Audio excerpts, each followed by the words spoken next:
ಎಲ್ರಿಗೂ ನಮಸ್ಕಾರ. ಇವತ್ತು ತುಂಬ ವಿಶೇಷವಾದ ಒಂದು ರೆಸಿಪಿ ಮಾಡ್ತಾ ಇದ್ದೀನಿ.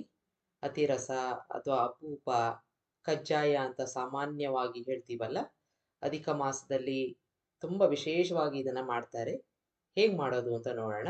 ಇಲ್ಲಿ 1 ಕಪ್‌ನಷ್ಟು ನಾರ್ಮಲ್ ಅಕ್ಕಿನ ತಗೊಂಡಿದ್ದೀನಿ. ಊಟದ ಅಕ್ಕಿ ಅಥವಾ ದೋಸೆ ಅಕ್ಕಿ ಯಾವುದಾದ್ರೂ ಆಗ್ಬೋದು. 2, 3 ಬಾರಿ ಚೆನ್ನಾಗಿ ತೊಳ್ಕೊಂಡು ನೆನೆ ಹಾಕ್ಕೋಬೇಕು. ಇದನ್ನ 3 ದಿನ ನೀವು ನೆನೆ ಹಾಕ್ಕೋಬೇಕು. ದಿನಕ್ಕೆ 3 ಬಾರಿ ನೀರನ್ನ ಚೇಂಜ್ ಮಾಡಬೇಕು. ಇಲ್ಲ ಅಂತಂದ್ರೆ ವಾಸನೆ ಬಂದ್ಬಿಡತ್ತೆ. ಹಾಗಾಗಿ ಚೆನ್ನಾಗಿ ತೊಳೆದು 3 ಬಾರಿ ಚೇಂಜ್ ಮಾಡಿಕೊಂಡು 3 ದಿನ ಸತತವಾಗಿ ಇದು ನೆನೆಯಕ್ಕೆ ಬಿಡಬೇಕು. ಈಗ ಚೆನ್ನಾಗಿ ನೆಂದಿದೆ. ಅಕ್ಕಿ ಎಲ್ಲ ಈ ತರ ಚೂರಾಗುತ್ತೆ ಸುಲಭನಾಗಿ. ನೀರು ಕೂಡ ತುಂಬಾ ತಿಳಿಯಾಗಿ ಬರುತ್ತೆ. ಯಾಕೆಂದ್ರೆ ಅದರಲ್ಲಿರೋ ಒಂದು ಸ್ಟಾರ್ಚ್ ಎಲ್ಲ ಹೊಟ್ಟೋಗಿರತ್ತಲ್ಲ. ಈ ತರ ಕ್ಲಿಯರ್ ಆಗಿ ತುಂಬಾ ಬೆಳ್ಳಗೆ ಅಕ್ಕಿ ಇರತ್ತೆ. ಬಾಸ್ಮತಿ ರೈಸು ಎಲ್ಲ ತಗೊಳಕ್ಕೆ ಹೋಗಬೇಡಿ. ನಾರ್ಮಲ್ ಅಕ್ಕಿ ಆದ್ರೆ ಸಾಕು. ಇದನ್ನ ಈ ತರ ತೂತ್ ಬಟ್ಲಿಗೆ ಹಾಕೊಂಡಿದ್ದೀನಿ. 3 ದಿನ ಆದ್ಮೇಲೆ ನೀರೆಲ್ಲ ಚೆನ್ನಾಗಿ ಸೋರ್ಬೇಕು. ಬಟ್ಟೆ ಮೇಲೇನೂ ಹಾಕೊಳ್ಳೋ ಅವಶ್ಯಕತೆ ಇಲ್ಲ. ಚೆನ್ನಾಗಿ ನೀರು ಸೋರಿದ್ರೆ ಸಾಕು. ಮಿಕ್ಸಿ ಜಾರ್ಗೆ ಹಾಕೊಂಡು ನುಣ್ಣಿಗೆ ರುಬ್ಕೋಬೇಕು. ಸ್ವಲ್ಪ ತೇವಾಂಶ ಇರುತ್ತೆ. ಇಷ್ಟು ಇರಬೇಕು. ಕೈಗೆ ಅಂಟ್ತಾ ಇದೆ ನೋಡಿ ಅಕ್ಕಿ. ಅಷ್ಟು ಇರಬೇಕು. ಆಗ ತುಂಬ ಚೆನ್ನಾಗಿ ಹಿಟ್ಟು ಬರುತ್ತೆ. ಈಗ ನುಣ್ಣಿಗೆ ರುಬ್ಕೊಳ್ಳೋಣ.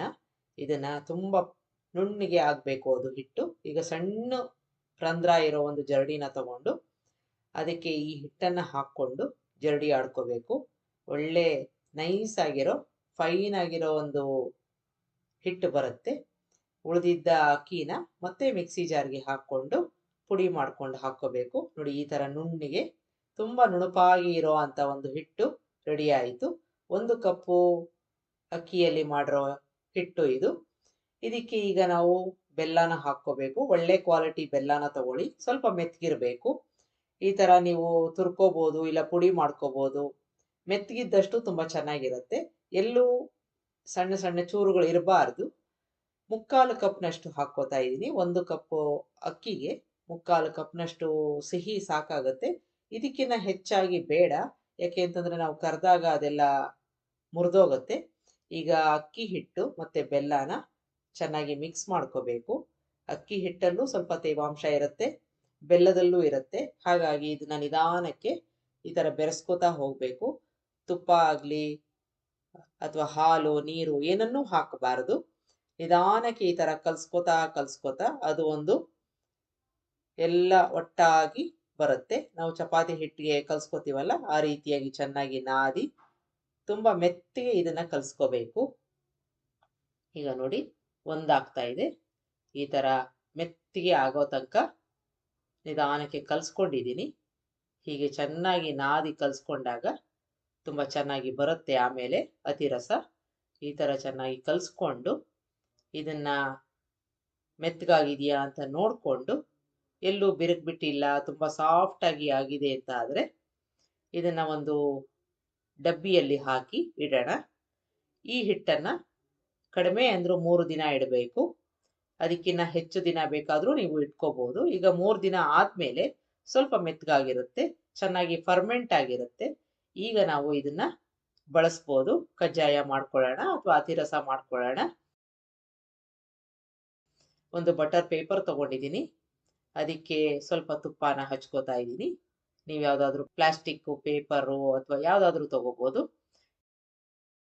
ಒಂದು ಸಣ್ಣ ನಿಂಬೆ ಹಣ್ಣಿನ ಗಾತ್ರದಷ್ಟು ಮಿಶ್ರಣನ ತಗೊಂಡು ಈ ಥರ ಒತ್ಕೋಬೇಕು. ತುಂಬ ದಪ್ಪಕ್ಕೂ ಅಲ್ಲ, ತುಂಬ ತೆಳ್ಳಗೂ ಅಲ್ಲ. ಸೈಡ್ಸ್ ಎಲ್ಲ ಸ್ವಲ್ಪ ಕ್ರ್ಯಾಕ್ಸ್ ಆಗುತ್ತೆ. ಅದನ್ನು ಚೆನ್ನಾಗಿ ಈ ಥರ ಮಾಡಿಕೊಂಡು ಗುಂಡನೆಯ ಆಕಾರವನ್ನು ಕೊಡಬೇಕು. ಈಗ ಇದ್ರ ಮೇಲೆ ಸ್ವಲ್ಪ ಗಸಗಸೆನ ಈ ಥರ ಹಚ್ಕೋಬೇಕು. ಅದನ್ನು ಕೂಡ ಈ ಥರ ತಟ್ಟಿದಾಗ ಅಂಟ್ಕೊಳ್ಳುತ್ತೆ. ಎಣ್ಣೆ ಅಥವಾ ತುಪ್ಪ ಯಾವುದ್ರಲ್ಲಾದರೂ ಕರಿಬೋದು. ನಾನಿಲ್ಲಿ ಎಣ್ಣೆನ ತಗೊಂಡಿದ್ದೀನಿ. ಹದವಾಗಿ ಬಿಸಿಯಾಗಿರಬೇಕು. ತುಂಬ ಜಾಸ್ತಿ ಬಿಸಿಯಾಗಿರೋದು ಬೇಡ. ಇಷ್ಟು ದಪ್ಪ ಇದ್ರೆ ಸಾಕು. ಈ ಥರ ಮಾಡಿಕೊಂಡು ಈಗ ಹದವಾಗಿ ಕಾದಿರೋ ಎಣ್ಣೆನಲ್ಲಿ ಈ ಒಂದು ಅತಿರಸನ ಹಾಕ್ಕೊಂಡು ಈಗ ಬಿಸಿ ಎಣ್ಣೆನ ಸೌಟಿನ ಸಹಾಯದಿಂದ ಈ ಥರ ಮೇಲ್ಗಡೆ ಹಾಕ್ತಾ ಬರಬೇಕು. ಆಗ ನಿಧಾನಕ್ಕೆ ಅದು ಉಬ್ಕೊಳ್ಳುತ್ತೆ, ತಳ ಕೂಡ ಬಿಡತ್ತೆ. ಹಾಕಿದ ತಕ್ಷಣ ಅದನ್ನು ತಿರುಗಿಸಿ ಹಾಕಕ್ಕೆ ಹೋಗಬೇಡಿ. ಈಗ ಸ್ವಲ್ಪ ಕಲರ್ ಬಂದಿದೆ ಅಂತಂದರೆ ತಿರುಗಿಸಿ ಹಾಕ್ಕೊಂಡು ನಿಧಾನಕ್ಕೆ ಬೇಯಲಿ, ಒಳಗಡೆ ಕೂಡ ತುಂಬ ಕ್ರಿಸ್ಪ್ ಆಗಿ ಆಗುತ್ತೆ. ಈಗ ತಿರುಗಿಸಿ ಹಾಕ್ಕೊಂಡಿದ್ದೀನಿ. ಇಷ್ಟು ಕಲರ್ ಬಂದರೆ ಸಾಕು, ಯಾಕೆಂದರೆ ಆ ಬಿಸಿಗೆ ಇನ್ನೂ ಸ್ವಲ್ಪ ಬೇಯತ್ತೆ, ತುಂಬ ಕಪ್ಪಗೆ ಆಗೋದು ಬೇಡ. ಈಗ ತೆಕ್ಕೋತಾ ಇದ್ದೀನಿ. ಎಣ್ಣೆನೆಲ್ಲ ಮೆತ್ತಿಗೆ ಈ ಥರ ಪ್ರೆಸ್ ಮಾಡಿದಾಗ ಹೊಟ್ಟೋಗುತ್ತೆ. ಈಗ ಮತ್ತೊಂದು ಹಾಕ್ಕೋತಾ ಇದ್ದೀನಿ. ಇದೇ ರೀತಿಯಾಗಿ ಬಿಸಿ ಎಣ್ಣೆನ ಸುತ್ತಲೂ ಹಾಕ್ಕೋತಾ ಬರಬೇಕು. ಆಗ ಚೆನ್ನಾಗಿ ಅದು ಉಬ್ಗೊಳತ್ತೆ, ಗರಿಗರಿಯಾಗಿ ಆಗುತ್ತೆ. ತೆಗೆದ ತಕ್ಷಣ ಅದು ಸ್ವಲ್ಪ ಮೆತ್ತಗಿರುತ್ತೆ, ಆರದ ಮೇಲೆ ತುಂಬ ಕ್ರಿಸ್ಪ್ ಆಗಿ ಆಗುತ್ತೆ. ಇಷ್ಟು ಕಲರ್ ಬಂದರೆ ಸಾಕು, ತೆಕ್ಕೊಂಬಿಡೋಣ. ಈಗ ಒಂದು ಸೌಟಿನ ಸಹಾಯದಿಂದ ನಿಧಾನಕ್ಕೆ ಪ್ರೆಸ್ ಮಾಡಿದಾಗ ಎಕ್ಸ್ಟ್ರಾ ಎಣ್ಣೆ ಎಲ್ಲ ಹೊಟ್ಟೋಗುತ್ತೆ.